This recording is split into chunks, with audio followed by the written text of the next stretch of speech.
In the early morning hours of February 24th, 2022, at a military base called Camp Adagi in the small country of Latvia, Canadian soldiers were ripped from their sleep. Phones buzzed and glowed in the dark. Sergeants pounded on barracks doors and shouted for everyone to get up. Within minutes, every screen on the base showed the same terrible pictures. Russian tanks were rolling across the borders of Ukraine. Missiles were slamming into buildings in Kyiv. Explosions lit up the night sky hundreds of miles to the south. Europe had not seen anything like this since the end of World War II. And these Canadian soldiers, still pulling on their boots and grabbing their gear, were stationed just 150 miles from the Russian border. This is the story of why NATO gave Canada its most dangerous job. When the military alliance needed someone to lead a force of soldiers on its most exposed and vulnerable edge, it did not pick the Americans. It did not pick the British. It did not pick the French. It picked Canada, a country most people think of when they think of hockey, maple syrup, and saying sorry. NATO placed Canadian soldiers in Latvia and told them to hold the line against a threat that could come crashing across the border with almost no warning at all. To understand why, you have to understand what makes Latvia one of the most dangerous places in all of Europe. Latvia is a small, flat country on the eastern shore of the Baltic Sea. It shares a border with Russia that stretches for 174 miles. It also shares a border with Belarus, a country that had become a close military partner of Russia. The land is wide open, covered with forests and fields, but almost no mountains or rivers large enough to stop an army. Tank country, military planners call it. The kind of ground where armored vehicles can move fast and cover huge distances in a single day. Russia's nearest major military base sits less than 170 miles from Riga, the capital of Latvia. Inside that base waits one of Russia's most elite fighting units, the same soldiers who would later be sent into Ukraine. But geography is only part of what makes Latvia so dangerous. About 1 in every 4 people living in Latvia speaks Russian as their first language. Russia had already shown the world what it could do with that kind of situation. In 2014, Russia used the presence of Russian speakers in Crimea as an excuse to send in soldiers, take over the region, and claim it as Russian territory. Latvian leaders watched that happen and felt a chill run down their spines. They knew their country could be next. Military experts ran war games to figure out what would happen if Russia ever attacked the Baltic states. The results were terrifying. A study by the Rand Corporation found that Russian forces could reach the outskirts of Riga and the capitals of the other Baltic nations in as little as 36 hours. Some estimates said 60 hours. Either way, it would be over before help could arrive. NATO would then face an impossible choice: accept that Russia had swallowed 3 of its members, or launch a massive and bloody fight to take them back, knowing that Russia had nuclear weapons and might use them. So in 2016, NATO made a decision that would be carried out the following year. It would send 4 groups of soldiers to the 4 most at-risk countries along its eastern border. The United Kingdom would lead in Estonia. Germany would lead in Lithuania. The United States would lead in Poland. And Canada would lead in Latvia.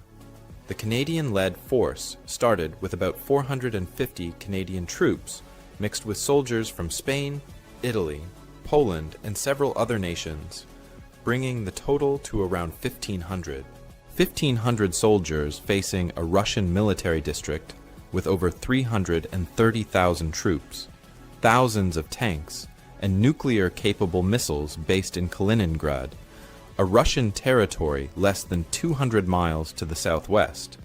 These Canadians were not sent to Latvia to win a war. They were sent to prevent one. Their job was to serve as what military planners quietly call a tripwire. If Russia attacked Latvia, it would not just be killing Latvian soldiers. It would be killing Canadians, Spaniards, Italians, Poles, and soldiers from nearly a dozen other NATO countries. That would trigger Article 5, the rule that says an attack on one NATO member is an attack on all of them. The entire alliance, 30 nations strong, would be pulled into the fight.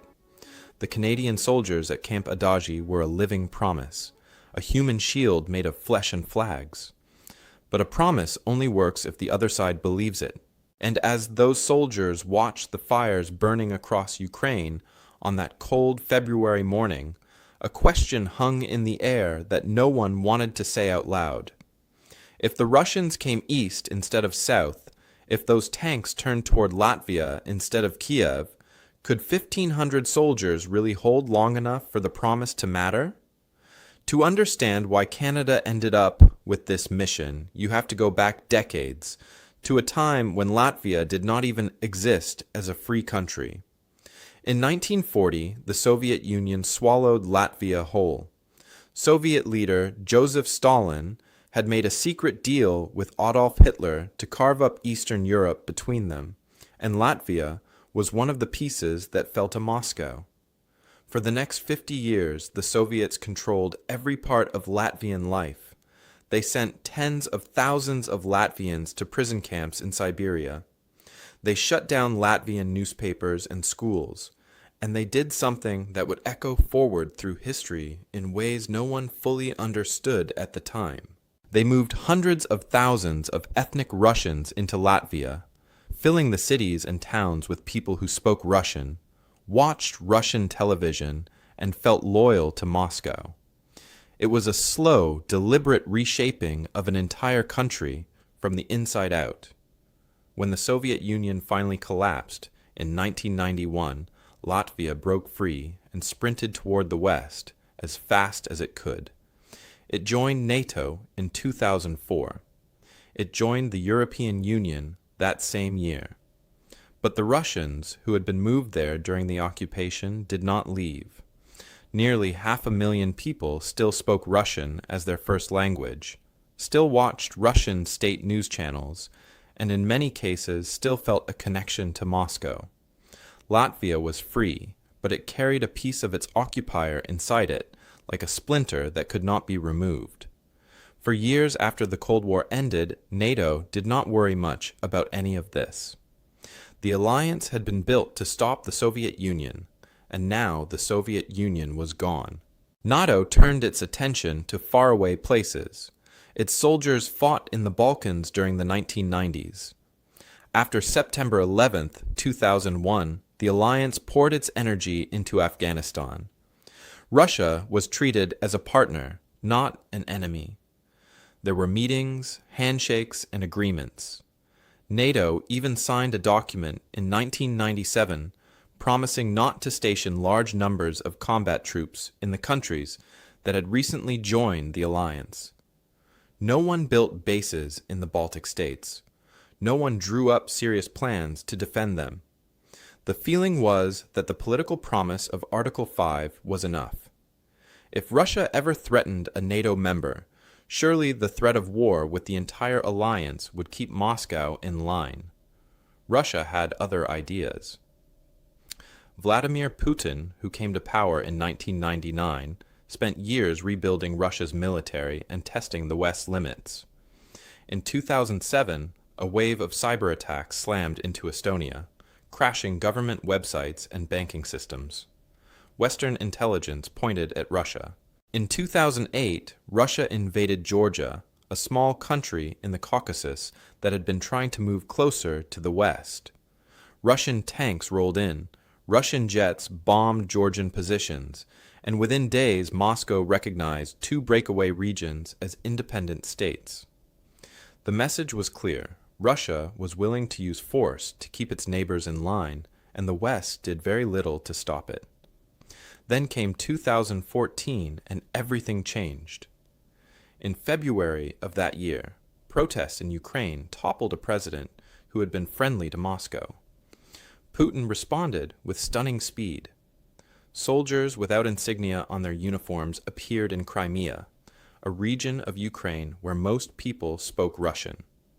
They seized government buildings, military bases, and airports. Within weeks, Russia held a rushed vote and announced that Crimea was now part of Russia. At the same time, Russian-backed fighters launched a war in eastern Ukraine, in regions where Russian speakers made up a large share of the population. The playbook was terrifyingly simple. Find a place with Russian speakers, claim they are being mistreated, send in soldiers, take the land, dare the world to do something about it. Latvia had the highest percentage of ethnic Russians of any NATO country. Russia had already been handing out Russian passports to people in the Baltics. Russian television was beaming into Latvian homes every day, telling Russian speakers that their government did not care about them. Everything Russia had done in Crimea, it could try to do in Latvia. The question was no longer whether Russia might threaten a NATO member. The question was what NATO planned to do about it. The answer came at a summit in Warsaw, Poland, in July 2016. NATO leaders gathered and agreed to create something called the Enhanced Forward Presence. 4 groups of multinational soldiers would be sent to the 4 countries most at risk along NATO's eastern edge. Each group needed a lead nation, a country that would provide the commander, the headquarters, and the largest share of troops. The United States took Poland, which made sense because America already had a strong military relationship there. The United Kingdom took Estonia, eager to prove it still mattered after voting to leave the European Union. Germany took Lithuania, a bold political statement given how dependent Berlin had become on Russian natural gas. And then there was Latvia, the hardest assignment of all, the most exposed position, the country with the largest Russian-speaking minority, the flattest terrain, the closest proximity to major Russian military forces. NATO needed a country that was strong enough to lead, but would not provoke Russia into overreacting. A country with real combat experience, but without the political baggage of being a nuclear superpower. A country comfortable leading soldiers from many different nations who spoke many different languages. Canada fit every requirement, and in a way that no one said out loud, it fit one more. It was important enough that killing its soldiers would drag the entire alliance into war, but not so powerful that putting it on Russia's doorstep would push Moscow into doing something desperate before the troops were even in place. Camp Adagi sits about 15 miles northeast of Riga, surrounded by thick pine forests that stretch in every direction like a dark green blanket. When the first Canadian soldiers arrived in June 2017, they found a Latvian military base that was functional but bare. The barracks were simple. The training grounds were rough. The winters brought temperatures that dropped to 25 degrees below zero, cold enough to freeze exposed skin in minutes. Spring turned the forests and fields into a sea of mud that swallowed boots and bogged down armored vehicles. And always, in the back of every soldier's mind, was the knowledge that the Russian border lay just a few hours' drive to the east. Everyone in the battle group understood the math. 1,500 soldiers were never going to stop a Russian invasion, and Moscow seemed determined to remind them of that fact.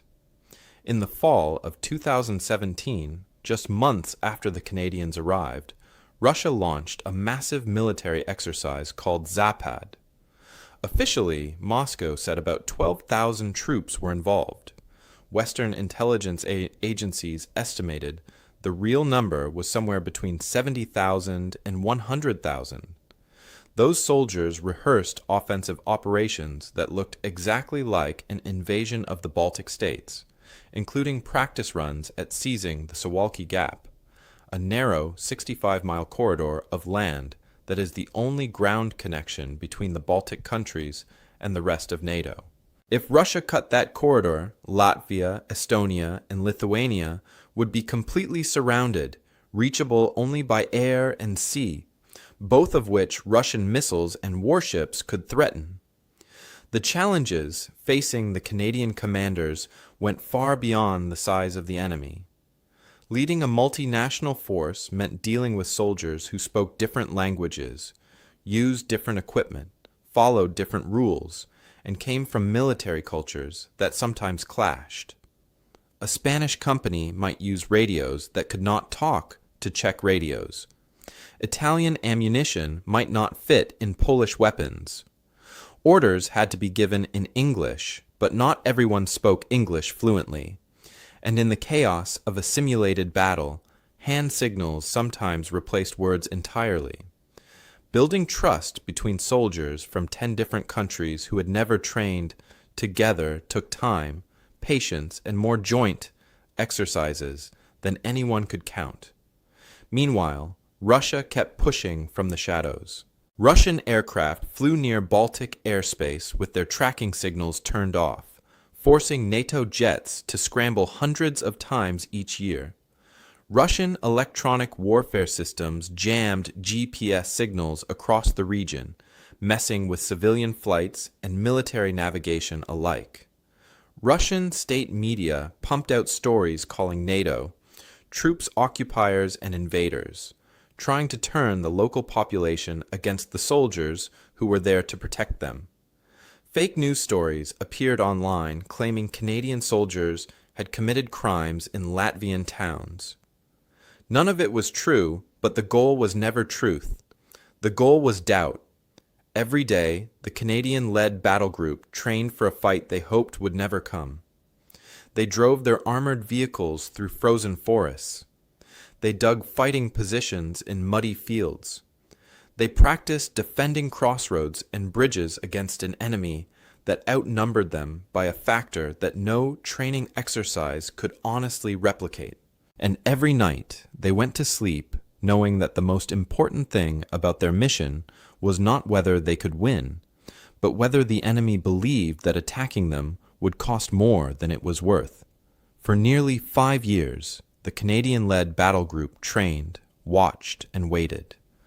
The mission settled into a rhythm of exercises and rotations, new faces replacing old ones every 6 months. The same frozen forests and muddy fields greeting each wave of soldiers. Some people back home started to wonder if the whole thing was just an expensive show, a political gesture that would never be tested. Then came the morning of February 24th, 2022, and everything that had felt like practice suddenly felt like preparation for something real. When Russian missiles began slamming into Ukrainian cities, and columns of Russian armor poured across Ukraine's borders, the Canadian battle group at Camp Adagi went to full alert within hours. Ammunition that had been stored was handed out. Leave was canceled for every soldier on base. Defensive positions that had been planned on maps were reviewed with fresh and urgent eyes. Officers gathered around screens watching the same footage the rest of the world was watching, but for them it carried a weight that civilians could not fully feel. Many of these Canadian soldiers had personally trained Ukrainian troops through a program called Operation Unifier, which Canada had been running since 2015. Over the course of that mission, Canadian instructors had trained more than 33,000 Ukrainian military personnel. Some of the Canadians at Adagi recognized the places being bombed. Some knew the faces of the soldiers now fighting for their lives. This was not a distant war. It was happening to people they had worked with, eaten with, and laughed with. Outside the base, the people of Latvia watched the invasion unfold with a fear that ran deeper than anything outsiders could understand. This was a nation that carried the memory of Soviet occupation in its bones. The last Russian troops had not left Latvian soil until 1994, less than 30 years earlier. Older Latvians remembered the deportations, the suppression, the decades of foreign control. Now they watched Russia do to Ukraine what it had once done to them, and the question that had always lingered in the background pushed its way to the front. Could Latvia be next? The answer from NATO came 4 months later at a summit in Madrid, Spain, in June 2022. Alliance leaders gathered and made the most dramatic shift in NATO's defense posture since the end of the Cold War. The 4 battle groups along the eastern flank, including Canada's in Latvia, would no longer be battalion-sized forces of around 1,500 troops. They would be scaled up to brigade-sized formations of 3,000 to 5,000 soldiers or more. Canada was asked to lead this expanded force, and Canada said yes.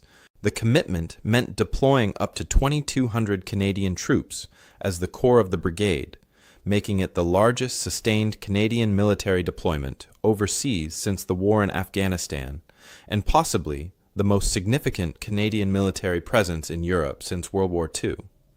This was no longer a symbolic tripwire. NATO was asking Canada to command a real warfighting formation on the most exposed edge of the alliance. That meant Canada needed to bring heavier equipment, more firepower, better air defenses, and the kind of logistical backbone that could sustain a brigade in combat. In April 2023, Prime Minister Justin Trudeau visited Latvia and announced a commitment of roughly 2.6 billion Canadian dollars over 3 years to support the mission, including new infrastructure at Camp Adagi, pre-positioned equipment, and additional troop rotations. Canada's defense minister called it the most significant military investment in a generation. But the promise came with painful realities attached. The Canadian Armed Forces were already struggling. They were short roughly 16,000 personnel against their authorized strength. Recruitment had slowed to a crawl. Key equipment was aging or had been sent to Ukraine. Canada had donated or pledged a number of its limited Leopard 2 tanks to the Ukrainian military, raising hard questions about what would be left for Latvia. Building brigade-scale facilities at Adagi would take years, not months. Critics at home and within the alliance began asking a sharp and uncomfortable question. Canada had accepted the most dangerous job in NATO. It had promised to do even more. But could it actually deliver? The gap between what Canada said it would do and what Canada could do had never been wider, and the stakes had never been higher. The reactions to Canada's expanded role in Latvia came from every direction, and they told very different stories depending on who was talking. In Riga, the capital of Latvia, the feeling was a complicated mix of deep gratitude and lingering worry. Latvians overwhelmingly supported having NATO troops on their soil. Polls taken after the invasion of Ukraine showed that more than 70% of the population wanted the alliance presence to stay and grow. Canadian flags appeared in shop windows. Latvian children drew thank you cards for the soldiers at Adagi. But beneath the warmth, there was an anxiety that no number of flags could cover up. Latvian leaders had spent years asking NATO for a permanent presence, not a rotating one. Defense Minister Artis Pabriks had said it plainly before the invasion, telling reporters that rotation is not the same as commitment. When soldiers come and go every 6 months, he argued, it sends a different message than soldiers who unpack their bags and stay. President Egils Levits put it even more bluntly after Russia attacked Ukraine, saying that what was happening there could happen in Latvia, and that his country had always known this. Ordinary Latvians felt the change in ways that went beyond politics. In towns near Camp Adagi, people who had grown used to seeing Canadian armored vehicles on the roads now saw more of them, moving faster, training harder. Families began quietly reviewing evacuation plans. The Latvian government updated its civil defense guidelines, telling citizens how to prepare emergency supplies and where to go if the worst happened. Young Latvians who had never considered military service started signing up for the Zemesardze, Latvia's National Guard. The country's defense spending, which had already been climbing, shot past NATO's target of 2% of its economy and kept rising toward 2.4% by 2024, with plans to go even higher. Latvia was not waiting for anyone to save it. It was building its own defenses around the Canadian-led force like a wall being raised brick by brick. Back in Canada, the reaction was more divided.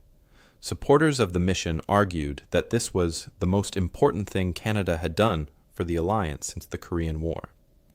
They said it proved that Canada was a serious partner, not a free rider coasting on the protection of larger allies.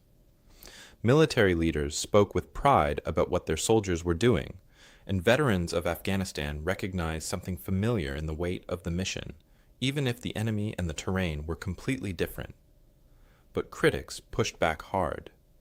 Military analysts pointed to the same problems that had shadowed the original commitment: the personnel shortages, the aging equipment, the tanks sent to Ukraine. The gap between ambition and capability was not closing. It was growing, and everyone paying attention could see it. From Moscow, the response was predictable, but no less dangerous for being expected. Russian officials called the expanded NATO presence in the Baltics provocative and destabilizing. State media described Canadian troops as occupiers, echoing the same language Russia used about NATO in general. The disinformation campaigns that had begun the moment Canadian boots touched Latvian soil only grew louder and more aggressive. Russia also responded with military muscle. The Kaliningrad exclave, wedged between Poland and Lithuania on the Baltic coast, continued to bristle with advanced weapons. Iskander missiles capable of carrying nuclear warheads sat in their launchers. S-400 air defense systems could reach deep into NATO airspace. And Russia's war in Ukraine, while consuming enormous resources, also served as a live demonstration of what Russian forces were willing to do to a neighboring country. Perhaps the most telling reactions came from the soldiers themselves, the Canadians and their multinational partners who lived the mission every day. The battle group's diversity was both its greatest strength and its most persistent challenge. The friction of language, equipment, and culture that had defined life on base from the very first day never fully disappeared. Yet something remarkable happened over the months and years of shared training, shared cold, and shared purpose. Bonds formed across every line that might have divided them. A Canadian sergeant and a Spanish corporal who could barely hold a conversation in words learned to read each other's movements in the field. A Polish lieutenant and an Italian medic discovered they shared the same dark humor about the weather. These soldiers were not natural allies in any historical or cultural sense. Many of them came from countries that had no traditional connection to the Baltics at all. But they were all standing in the same frozen forest, facing the same direction, and that shared reality built something that no diplomat could have created in a conference room. Hey, quick pause here. If you're listening right now, help me prove something wrong. My mother said I wouldn't even reach 1,000 subscribers, but I believe stories like these deserve to be heard, and look where we're at now, dreaming of 100,000 subscribers. Help me show her that these videos matter. Please subscribe to my channel Canadians at War, and let's keep breathing life into stories that were never meant to stay silent. Now, let's continue. The Canadian-led mission in Latvia was never just about one base in one small country. What happened at Camp Adaja rippled outward and reshaped how the entire NATO alliance thought about defending itself. For more than 20 years after the Cold War ended, NATO had operated on a simple idea. If Russia ever attacked a member nation, the alliance would mobilize its forces, move them east, and take back whatever had been lost. Military planners called this deterrence by punishment. The message to Moscow was straightforward. You might grab some land at first, but we will make you pay such a terrible price that it will not be worth it. The problem was that this approach accepted something that the people living in the Baltic states found completely unacceptable. It accepted that their countries might be occupied, their cities bombed, their people killed or displaced, while the rest of the alliance slowly gathered its strength to come rescue them. For Latvia, Estonia, and Lithuania, being liberated after weeks or months of Russian occupation was not a comfort. It was a nightmare dressed up as a strategy. After Russia invaded Ukraine in 2022, NATO finally shifted its thinking.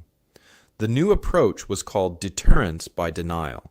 Instead of promising to punish Russia after an attack, the alliance would try to make an attack impossible to succeed in the first place. That meant putting enough forces forward, close to the border, so that Russia could never achieve the kind of quick victory the Rand war games had predicted. No more accepting that the Baltics might fall in 36 hours while reinforcements were being organized hundreds of miles away. The goal now was to stop an invasion at the border, or as close to it as possible. And the Canadian-led brigade in Latvia was at the very center of this new thinking. At the Madrid summit in 2022, NATO leaders agreed to a new force model that would put 300,000 troops at high readiness, organized in layers that could respond at increasing speed. The battle groups in the Baltic states and Poland were the tip of the spear, the first forces any attacker would have to go through. Behind them, heavier formations from larger NATO nations would be ready to move within days. And behind those, the full weight of the alliance, including American power, would follow. For the first time since the Cold War, NATO drew up detailed and classified defense plans for every inch of alliance territory, including specific operational plans for how to defend Latvia. The political and moral commitment was absolute. Not one square mile of NATO land would be given up voluntarily. There would be no plan that traded Baltic territory for time. Canada's role in this new architecture was far larger than its population or military size might suggest. As the framework nation in Latvia, Canada was now the operational commander of a multinational brigade on the most exposed part of NATO's eastern flank. Canadian officers worked directly with Latvian military and political leaders on defense planning.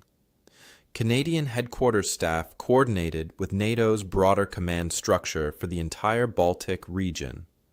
In practical terms, if war came, a Canadian general would be making life-and-death decisions in the opening hours of a conflict between nuclear-armed powers. This was a level of military responsibility that few in Ottawa had imagined Canada would carry in the 21st century. The mission also forced the Canadian military to change how it trained and thought about war. An entire generation of Canadian officers and soldiers had been shaped by Afghanistan, where the enemy was insurgents hiding among civilians, planting roadside bombs, and fighting in small groups. The skills that kept soldiers alive in Kandahar, things like building relationships with village elders, patrolling narrow streets on foot, and hunting for hidden explosives, were almost useless against the kind of threat Russia posed.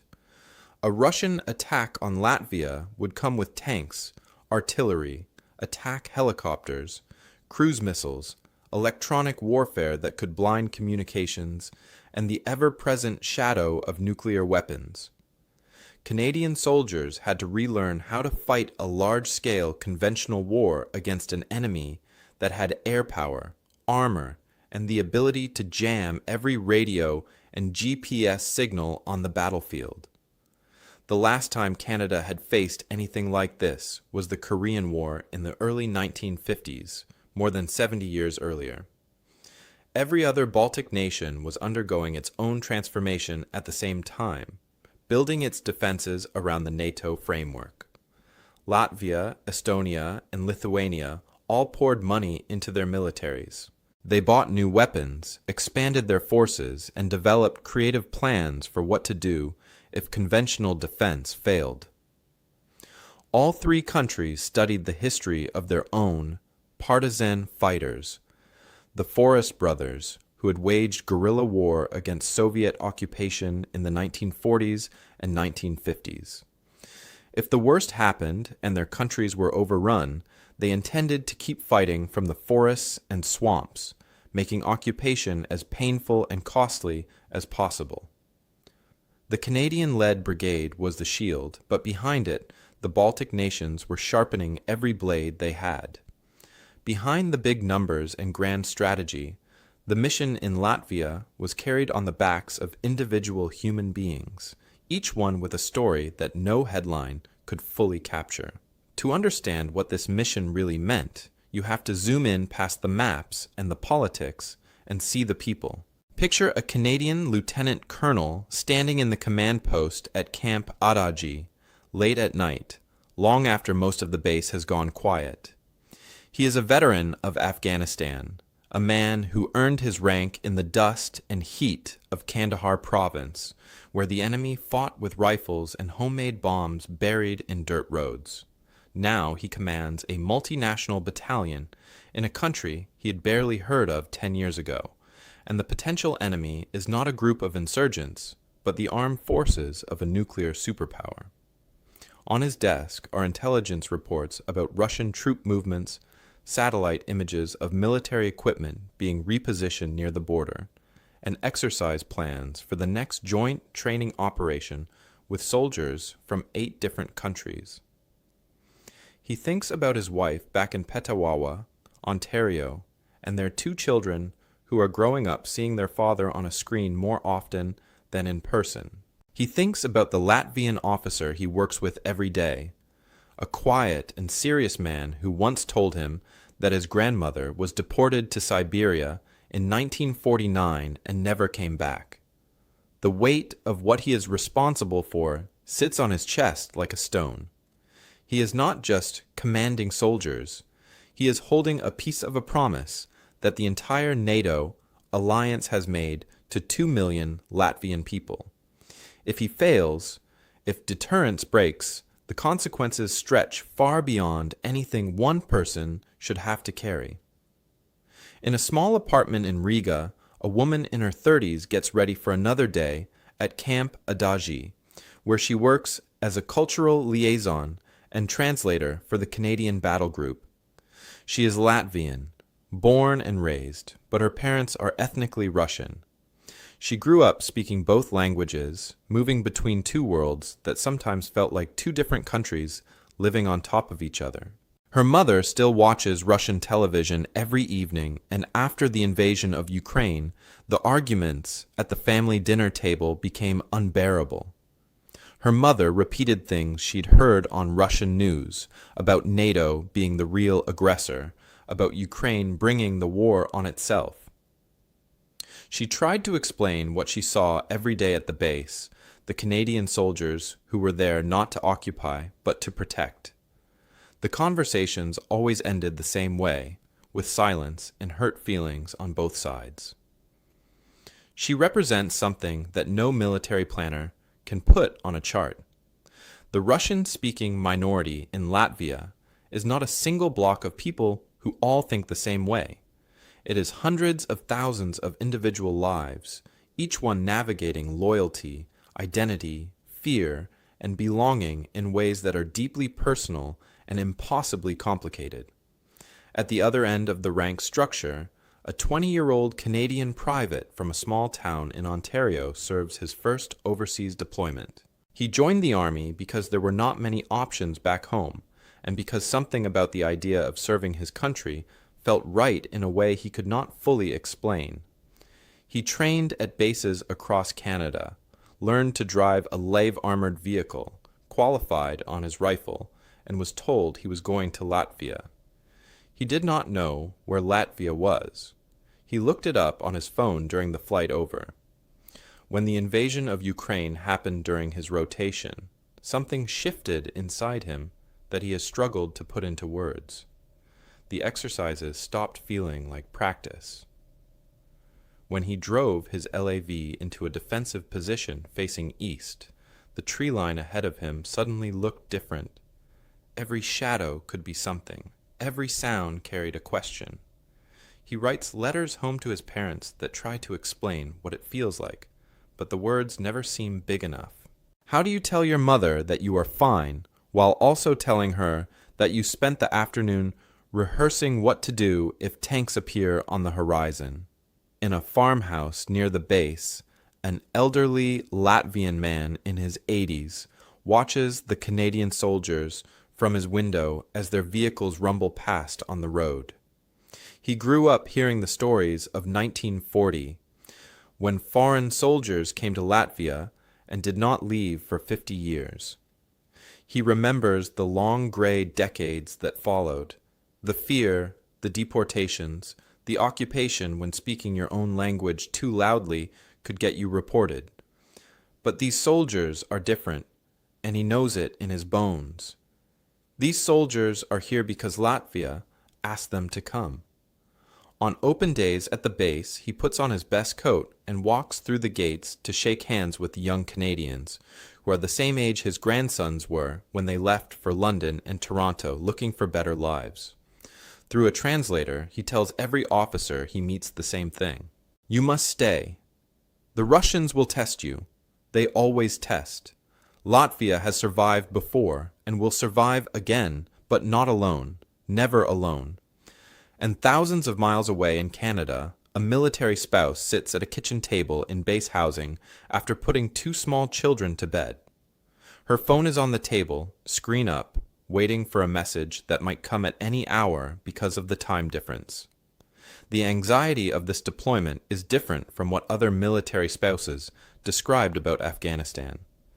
In Afghanistan, the fear was constant and specific: a roadside bomb, a firefight, a rocket attack on the base. In Latvia, the fear is quieter, but in some ways bigger.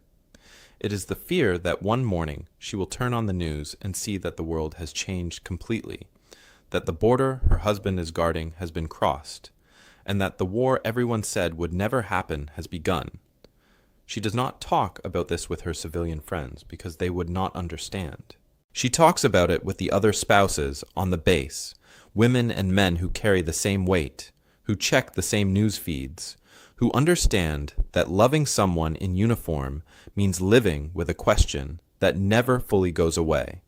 As of 2025, the Canadian-led mission in Latvia continues. More than 15 rotations of Canadian battle groups have cycled through Camp Adaji since that first deployment in June 2017. Thousands of Canadian soldiers have walked through its gates, trained in its forests, shivered through its winters, and returned home carrying memories of a mission unlike anything the Canadian military had done in decades. The base itself is changing. Construction crews are building new barracks, vehicle storage buildings, training facilities, and headquarters designed to support a full brigade. The sound of hammers and heavy machinery mixes with the rumble of armored vehicles heading out for exercises. Billions of dollars have been committed by Canada and Latvia together to turn Adaji into a facility that can house and support a fighting force large enough to make any attacker think twice. The small and Spartan base that greeted the first Canadians in 2017 is becoming something much larger, much more permanent, and much harder to ignore. The mission has changed Canada in ways that go beyond military planning. For decades, Canada's defense spending had drifted well below what it had promised NATO it would spend. American presidents from both parties had called Canada out publicly, sometimes gently and sometimes not, for not pulling its weight. The Latvia mission forced a national conversation that could no longer be avoided. If Canada was going to lead a brigade on the most dangerous edge of the Western Alliance, it could not do so with aging equipment, shrinking ranks, and budgets that did not match the size of the commitment. A new defense policy released in 2024, titled Our North Strong and Free, pointed Canada's military toward great power competition and conventional deterrence for the first time in a generation. Defense spending began to climb, though it still had not reached NATO's target of 2% of the national economy. The recruiting crisis remained unsolved, but the conversation around it had changed from a quiet, bureaucratic problem into a matter of national urgency. For Latvia, the Canadian presence became something more than a military arrangement. It became a relationship woven into the fabric of national life. Latvian and Canadian soldiers trained side by side so often that they developed the kind of trust that usually takes a shared war to build. Latvian defense planning grew around the Canadian-led brigade the way a city grows around a river, shaping everything to fit the reality of what was there. The bond between the two countries, which had been almost invisible before 2017, became one of Latvia's most important partnerships. Latvian officials visited Ottawa. Canadian officials visited Riga. School children exchanged letters. Veterans groups connected across the Atlantic. A relationship that began as a strategic assignment became something that felt, to the people on both sides, genuinely personal. For NATO as a whole, the Canadian experience in Latvia proved something that many had doubted. It proved that a middle power, a country without the largest army or the biggest budget, could lead a complex, multinational force on the alliance's most exposed frontier and do it well. It proved that deterrence requires more than words on paper. It requires boots on the ground, fuel in the tanks, and soldiers who wake up every morning in the place they have promised to defend. And it proved that the strength of the alliance lies not in any single powerful nation, but in the fact that an attack on one member means fighting soldiers from a dozen countries at once, each one representing a flag and a people who have chosen to stand together. The story of Canada and Latvia is not a story of battle. No shots have been fired across the border. No territory has been fought over. No medals have been awarded for valor under enemy fire. By the traditional standards of military history, the kind measured in victories and defeats, nothing has happened.